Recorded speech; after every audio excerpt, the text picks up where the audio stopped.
Այս տարի հոբելյանական 25-րդ տարին է, ինչ Հայաստանի Հանրապետությունը միացել է Եվրոպական ժառանգության օրերին, եւ թեման շատ ընդգրկուն է՝ ճարտարապետությունը եւ ժառանգությունը։ Սա մեր մշակութային օջախներին, թանգարաններին շատ մեծ ուսումնասիրության եւ ներկայացումների համար դաշտ է բացում։ Սա առիթ է ցույց տալու համար հայկական ճարտարապետության դերը համապետական համատեքստում, ապա նաեւ համաեվրոպական, ցույց տալու համար, որ այստեղ նույնպես ստեղծվել է եւ ստեղծվում է մի մշակույթ, որը ընդհանուր եվրոպական ժառանգության մասն է։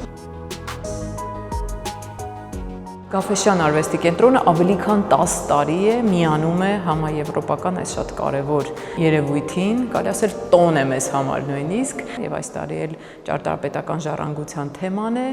որին մենք փորձել ենք համահունչ լինել եւ այս ցուցադրությունը Կասկադի հիշողության մեջ ցուցադրության վերադարձն է։ Այստեղ դուք կարող եք տեսնել հազվագյուտ վավերագրական լուսանկարներ նախակասկադյան շրջանից, հետո տեսնում եք նաեւ Կասկադի շինարարությունը ինչ փուլերով է անցել եւ միանգամից անցում է կատարվում դեպի ավելի գունեղ լուսանկարներ եւ տեսնում ենք արդեն Կասկադ համալիրը վերափոխված։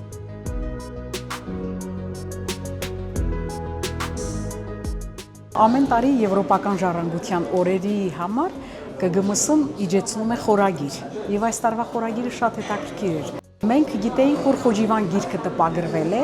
եւ գիտեինք, որ շնորհանդես չի եղել, որպեսզի հանրությունը եւս իմանար Խոջիվանքի գերեզմանատան այդ երկնքի տակ բաց թանգարանի մասին, որը ցավոք ոչնչացվել է, որոշեցինք գրքի շնորհանդես անել, մեկ անգամ եւս առերեսվեցինք անցյալին։